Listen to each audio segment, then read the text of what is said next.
Our third full day in Iceland started in Stykkishólmur, a gorgeous harbor town on the north side of the Snaefellsnes Peninsula on Breiðafjörður Bay. Stykkishólmur. Stykkishólmur. The Museum of Water.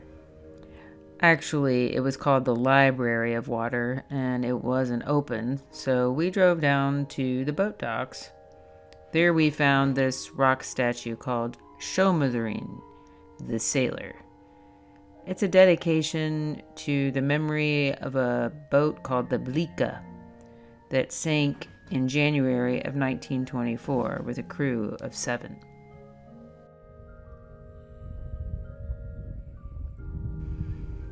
We walked over to Sjóndísi Island, which had great trails with views of the bay and the town and its little lighthouse and beacons.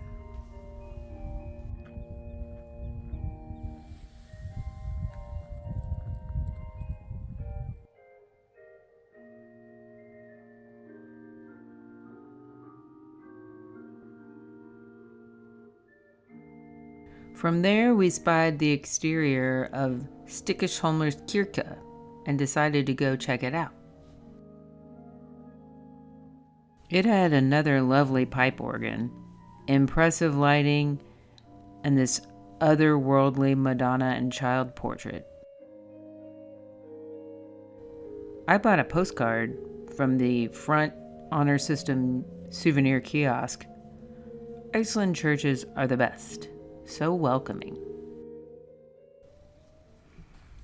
In the late afternoon, after a dip in the pristine Stykkishólmur public hot springs pool, no photos allowed, we drove back east past a farm called Haukabrekka, where we just had to stop to see some Icelandic horses. It's pretty.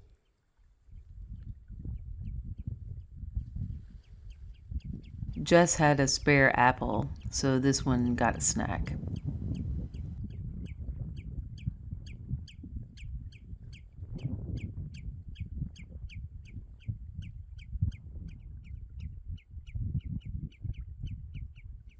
Look at you scratching your head. Oh my goodness. Oh my goodness. Later, we camped near Erpstaðir Creamery, a place Lonely Planet said had great ice cream. The creamery and campgrounds were surrounded by sheep farms that reminded me of Montana.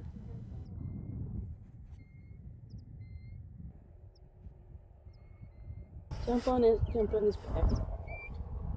Why did you jump on his back? Again, the campground and facilities were great, even though I annoyed all the campers by blowing a fuse in the kitchen. I failed to read a post-it note on the stove, in English even, that warned of the electrical issue. It was super embarrassing, and as soon as the problem was rectified, we hightailed it to the dairy farm. Lonely Planet was right, the ice cream was delicious, and the animals were adorable. The creamery also makes skyr, which is described as a cross between yogurt and curds and whey. It's been an Icelandic staple since the 9th century. This depiction of skyrkammer, or skyrgobler, is one of the 13 Yule lads, trickster mountain beings who came down to the villages in search of food during Yuletide. These guys look pretty similar to Santa Claus, but a little more menacing and unpleasant.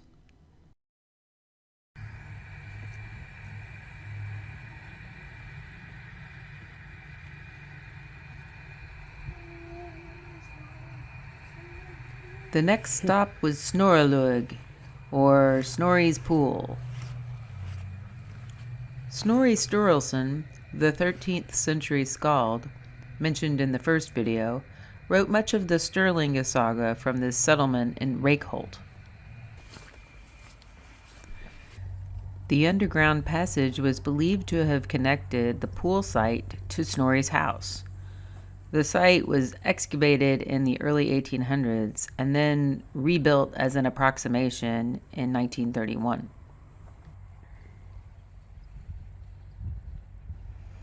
The Icelandic people seem to do a great job of honoring the history of their landscape and the bards and poets who recorded it. This to me is one of the most impressive things about the country, the emphasis on the importance of remembering. Down the road from Reykholt is Deildartunguhver. It's the largest geothermal hot spring in Europe. The amount of water bubbling up here heats the homes and businesses in nearly a 50-mile radius.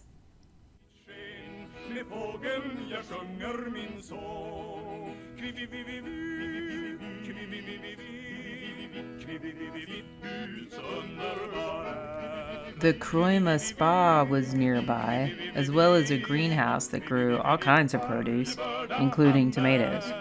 We stopped for coffee and booked a soak at a different hot spring a little further down the road at a place called Hvammsik.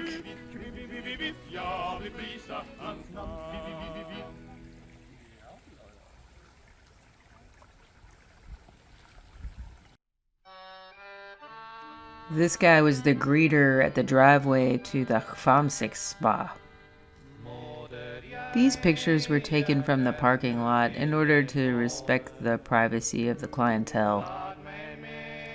You can barely see the people outside this Quonset hut type structure, but they're enjoying hot spring pools surrounded by lava rock, tempered by the cooling waters of this fjord.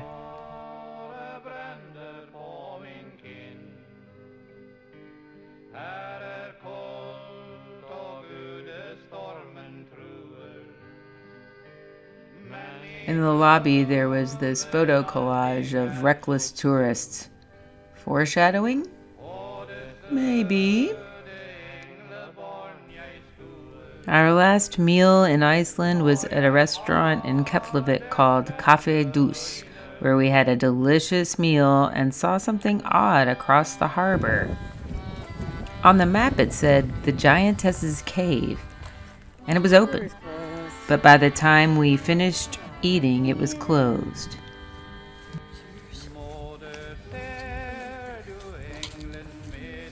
That sucks. We just ate too long. We were waiting for the check that never came because they don't do that here. They're just like, come up here. We don't give you a check.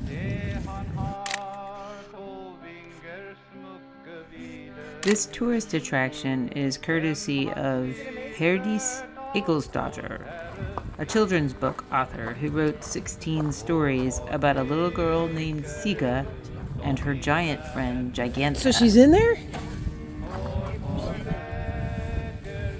Is it for real? It's real true.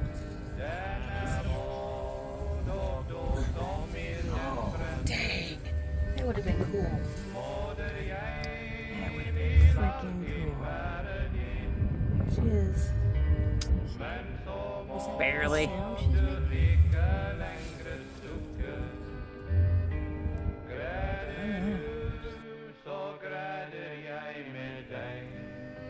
As the clouds and the colder temperatures rolled in, we camped our last night at the Happy Campers campground.